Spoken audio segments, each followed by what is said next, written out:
There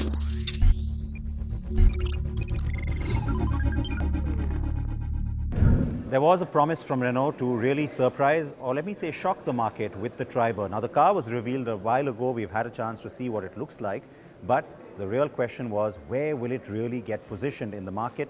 And that's where the surprise element comes in, because there is what goes perhaps beyond just aggressive pricing on the Triber in a bid to try and capture not just a different kind of segment or market, but also create in many ways its own segment. Let me speak more about that with Venkatram Mamillapalle, who's joining me right now. And firstly, congratulations. I mean, thank you. Yes, there was a lot of anticipation around this, because right from the time you revealed the product, everybody was asking you about, where does it go, how does it fit in. There was a lot of talk about value, but this kind of value, do you think is unprecedented? We planned for it. Since the time we started designing this car, we planned for this positioning. And I always say that Triber is a segment creator, and we meant it, and we did it, and we made it very affordable too. So that was by design. The attributes of the car, of course, are evident. I mean, you've been talking about it for some time as well.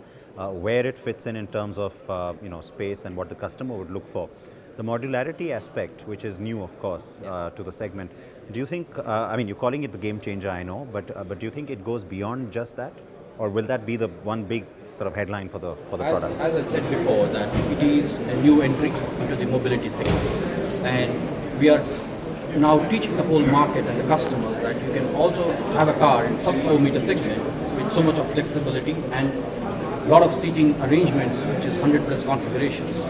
And I believe very strongly that this is absolutely new to the market, and it will be a great experience for the customers who own it.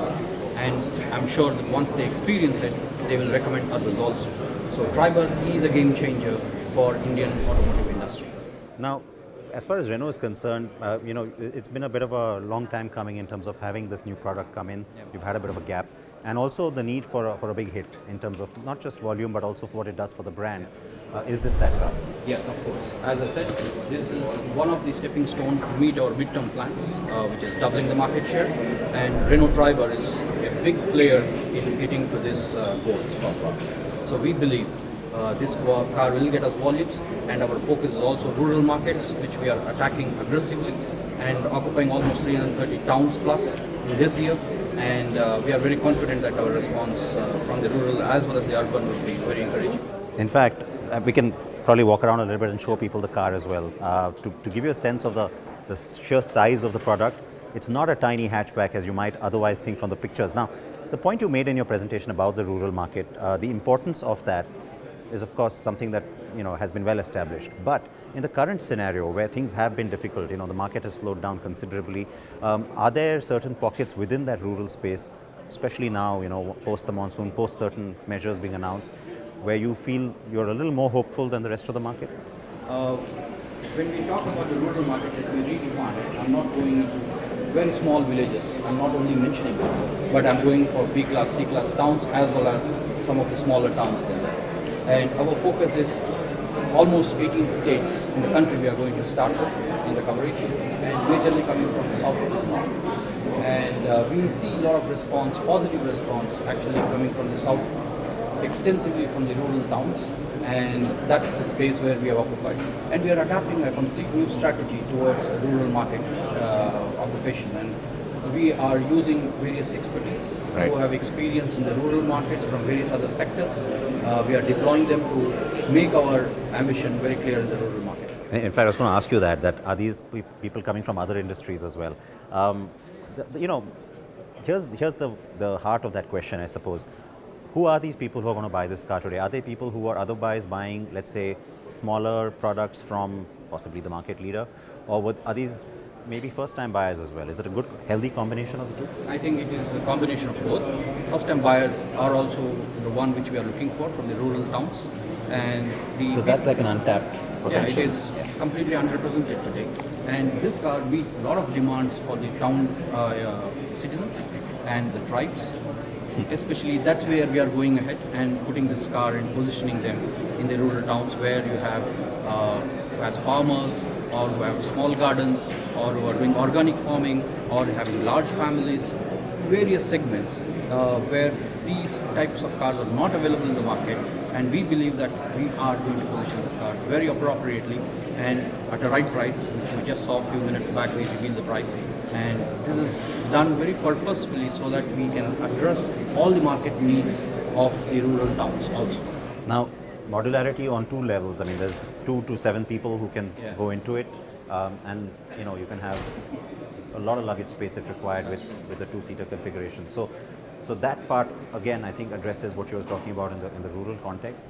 What about the ruggedness? I mean, are there certain other attributes that were important in terms of ride height? If you see the ground clearance is 182 mm, which is one of the best configurations you have in this, and the wheels, right, have almost 3 meters in a sub-4 compact weight, and this configuration will give a lot of effectiveness for the towns people who can actually use this car. You know the roads in our rural places, and this car completely takes care of it. Now, And in terms of attribute, I'm sorry to cut you off, but in terms of attribute, of course, it's like one of the B plus hatches. Pricing wise, you put it smack into the B, herd. Before I come to pricing strategy and what that possibly represents for the market as well, and not just Renault, one quick question that has to be asked: that when you talk about ruggedness, especially in the rural context, the assumption is that the product will be diesel. So how do you get past that expectation, perhaps? see, there is a shift of paradigm in this.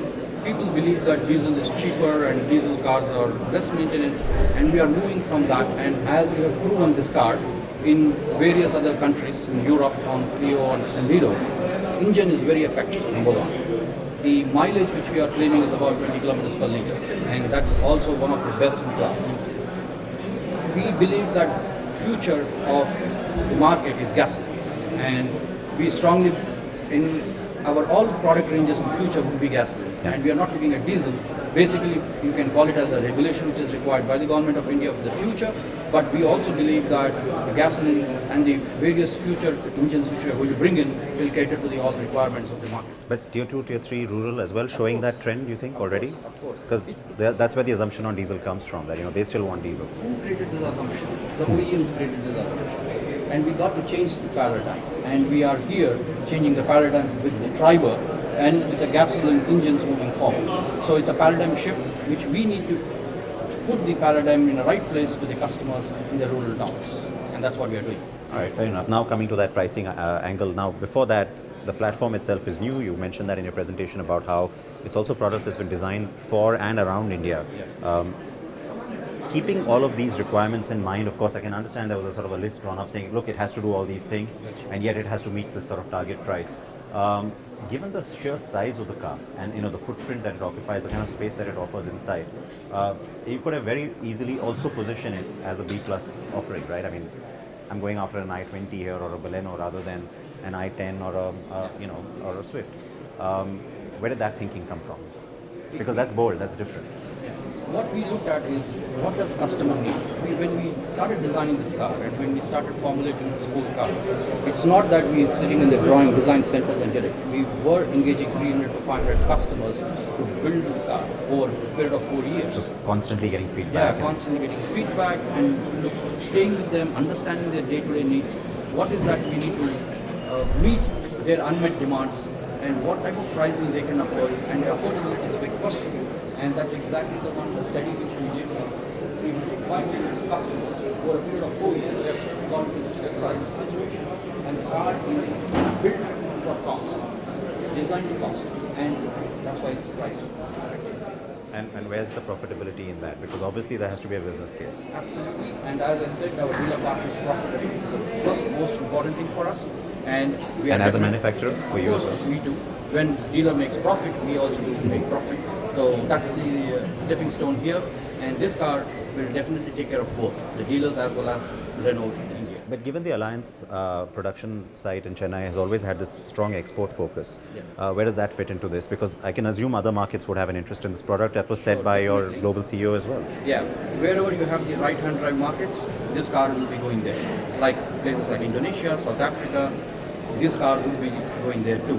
And it's not immediate, but after deploying it in India and seeing the success, then we will be occupying the export markets. All right, last area of discussion, of course, has to be what's happening in the market right now. There is a lot of talk about recovery now, and finally there's a lot of, let's say, we are hearing a lot from the government in terms of offering support. Let's not argue about whether enough was done. Are you now hopeful that the worst is behind us? Or because there's a lot of people saying, look, maybe we still haven't bottomed out. See, this is a cyclic market. Automotive industry, we have seen across bricks that it is cyclic, and it comes and goes. And we have, when it is downward trend, we have to use the time for challenging ourselves, becoming most cost effective, as well as train the dealers, train our own systems inside Renault. Sure. And we had been doing this, and we are pretty okay. And with this new product, the challenging time for Renault India at least will be managed well moving forward.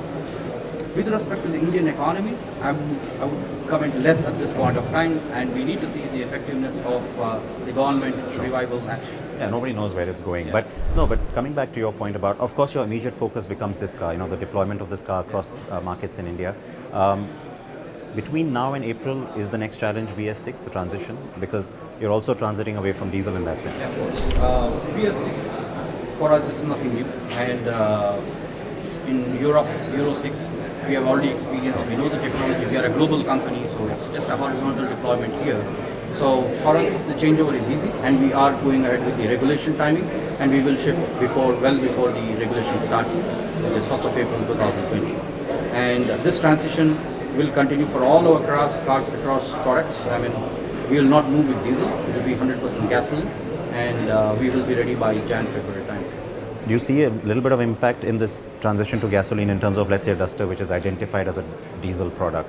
How much of a as I said, that buffer are it is a you paradigm keeping? shift. We need to handle this paradigm shift. So short term, there could be a little Yes, dip. And there can be an impact on the short term, but however, on long term, the customer will also experience that it is more an advantage having a gasoline than the diesel as we move forward. And this is a paradigm shift. And So- we'll have to do it. from your perspective as the manufacturer, as well as what you're telling your dealer partners, is there going to be a very concerted effort to bring about that awareness, saying, hey, look, just because there isn't diesel doesn't mean the product still doesn't live up to your expectation? Yes. Is that going to be a sort of We a will very be doing key? that. We will be doing through our sales consultants and the dealership network, and over time, this education will be done to all the customers. All right, last question. Immediate expectation on this car. I know you're not going to give me like a sales target. That's unfair as well. But what is it going to mean for Renault? I mean, the company was identified as the Duster company, then it became the Quid company. Does this allow you to finally become Renault India in that sense? Of course, this is one of the key player, game changer. This is definitely a volume player for us moving forward, and we expect that this will get us to the midterm plan what we have. And I definitely expect that it will not be no more Duster or a Quid company, but it will be Renault India with great innovative products.